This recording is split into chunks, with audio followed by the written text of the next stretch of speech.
కూర్చొని ఉన్నాం మాట్లాడుతున్నప్పుడు పక్కన ఎవరికైనా ఫిట్స్ వచ్చేస్తే మనం ఏం చెయ్యొచ్చు? ఫస్ట్ ఇమీడియట్లీ ఫిట్స్ వచ్చి పడిపోయిన పేషెంట్కి దెబ్బలు తాకకుండా చూసుకోవాలి. చుట్టుపక్కల ఏమైనా షార్ప్ ఆబ్జెక్ట్స్ ఉంటే జరిపేయడం, వీలైతే కొద్దిగా పేషెంట్ని లెఫ్ట్ సైడ్కి తిప్పి పెట్టడం. నోట్లో ఏం పెట్టకూడదు, చేతుల్లో ఏం పెట్టకండి. ఇది ఒక విధానమైన అపోహ అనుకోవచ్చు. మెయిన్ ఏంటంటే చేతిలో ఏదైనా పెట్టే టైంలోకి చాలా మందికి ఫిట్స్ తగ్గిపోతుంది. ఓకే, కానీ జనాలు ఏమనుకుంటారు, పెట్టిన తర్వాత తగ్గింది అనుకుంటారు. అసలు వాళ్ళు దాంట్లో చేతిలో పెట్టడం వల్ల కాదు, అది మామూలుగా మెజారిటీ ఫిట్స్ వాటి లక్షణాలే అట్లా ఉంటాయి, కొన్ని నిమిషాలకు మాత్రమే వస్తాయి. అండ్ చాలా మందికి ఫిట్స్ వచ్చినప్పుడు చేయి గట్టిగా మూసేసుకొని ఉంటారు, వేళ్ళు నిప్పడం కూడా ఐడియల్ కాదు. సో ఇంకోటి ఏంటంటే చేతిలో తాళాలు పెట్టినట్టు చాలా మంది నోట్లో కూడా ఏదో పెట్టడం జరుగుతూ ఉంటుంది.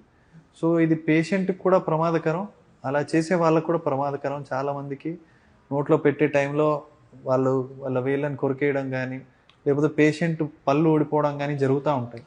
సో దయచేసి నోట్లో ఏం పెట్టడానికి ప్రయత్నం చేయకండి, చేతిలో కూడా ఏం పెట్టి ప్రయోజనం లేదు.